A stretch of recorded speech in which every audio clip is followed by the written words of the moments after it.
can prayer ministry heal trauma just as effectively as therapy?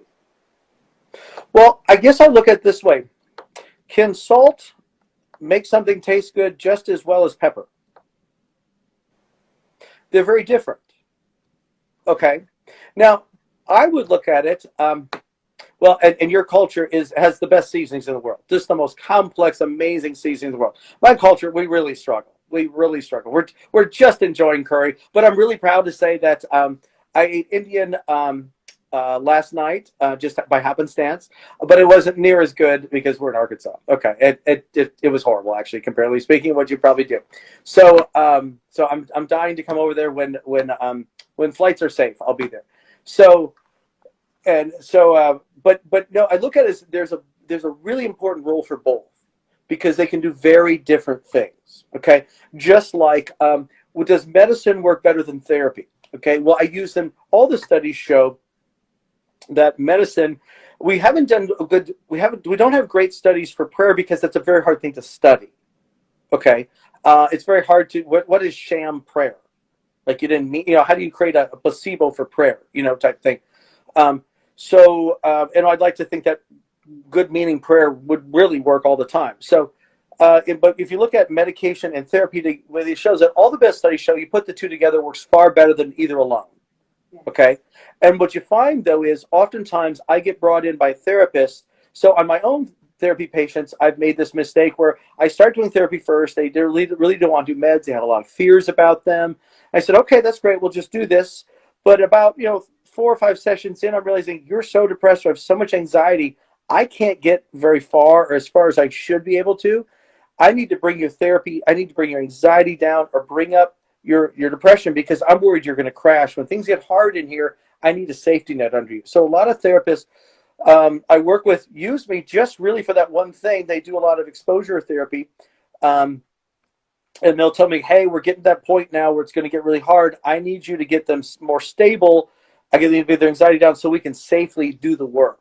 I think we're going to get stuck or we're getting stuck. And we're going to pause a little bit, get the meds to work a little bit better. And so I look at them as they all three have a very important role.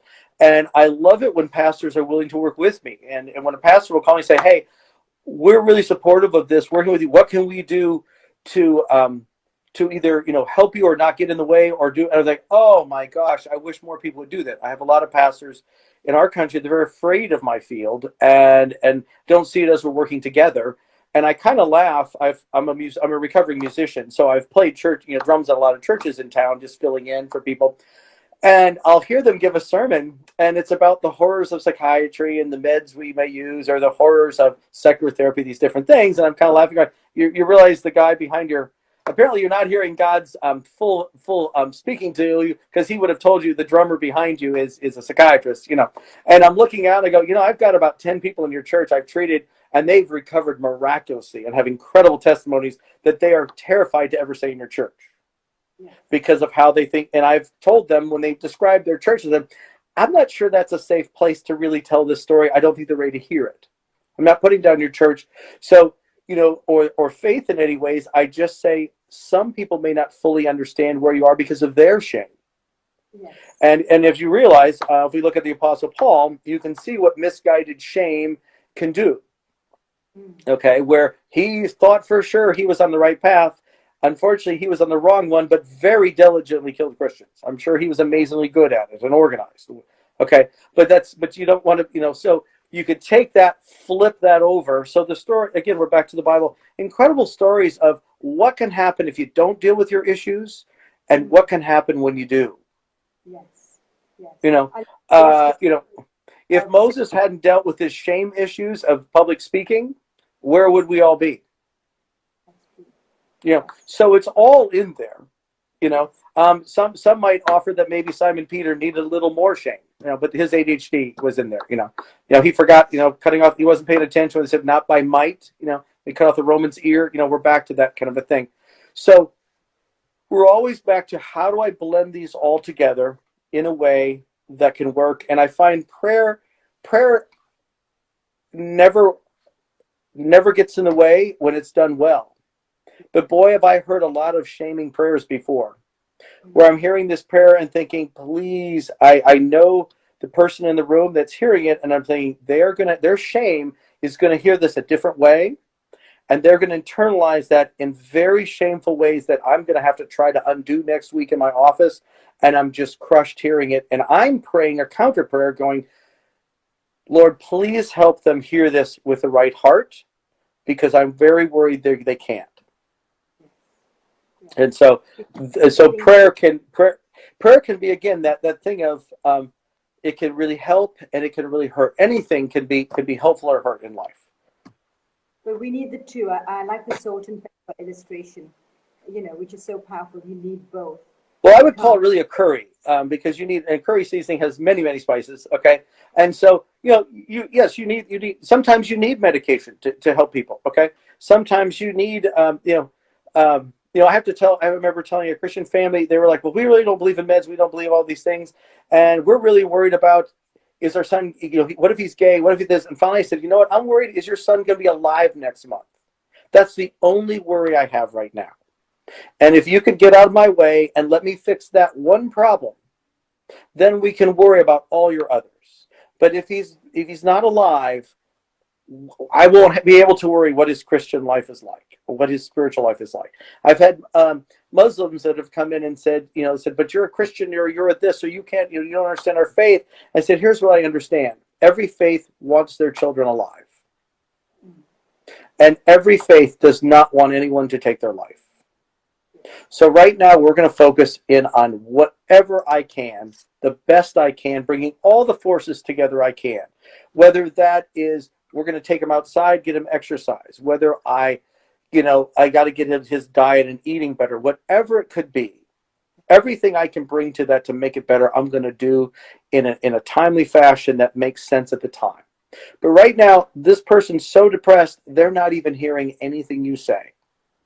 That was a great lesson I was taught by my very first patient. I talked about in therapy, the one who had her husband had died in the car wreck, and I got her through that. So she came into the state hospital, a very kind of where the people with poverty come, and she didn't really fit necessarily in that class, but it was the only place where they had room, and so she really didn't fit in there, and it was very uncomfortable for her. And we kind of helped her get through that, and she, and she had a lot of shame about being there. And I said, well, my dear, most of these people didn't try to kill themselves last night, and you did. So let's not get too haughty about this whole thing here.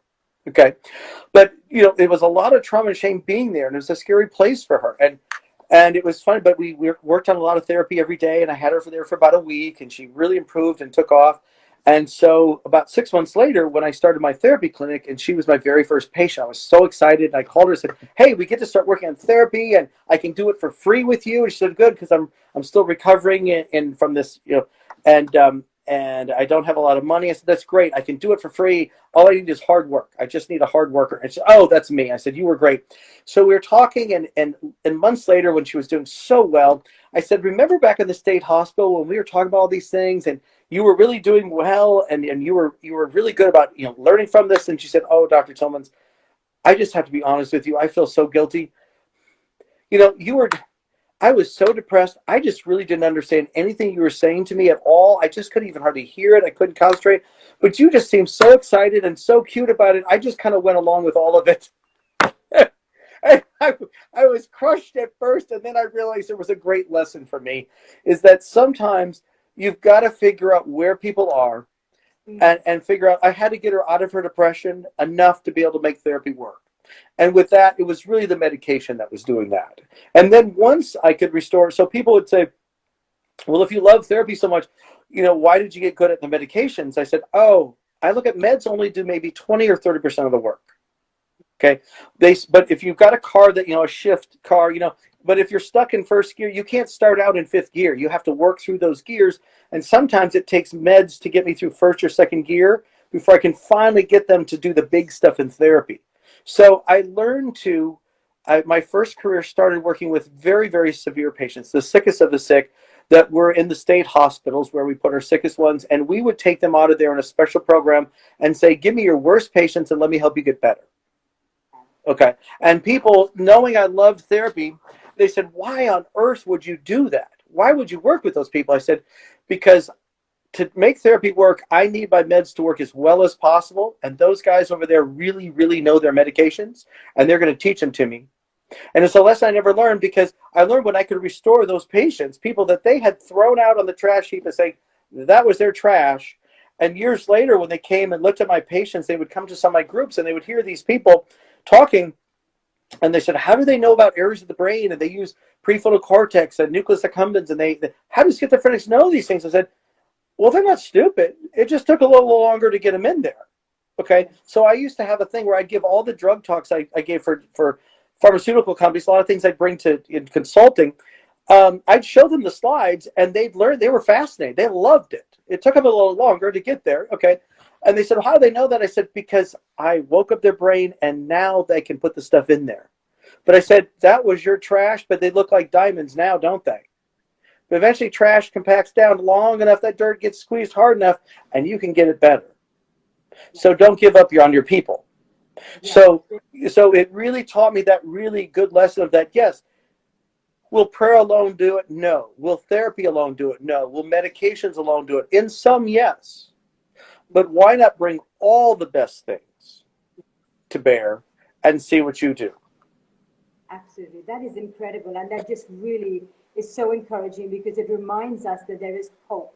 No matter what our circumstances are, no matter what the circumstances of our friends or people that we are helping around us are, there is hope for whatever illness and situation people are at. Dr. Tad, thank you so much for shedding so much. Oh, thank you. Thank you. It was very fun.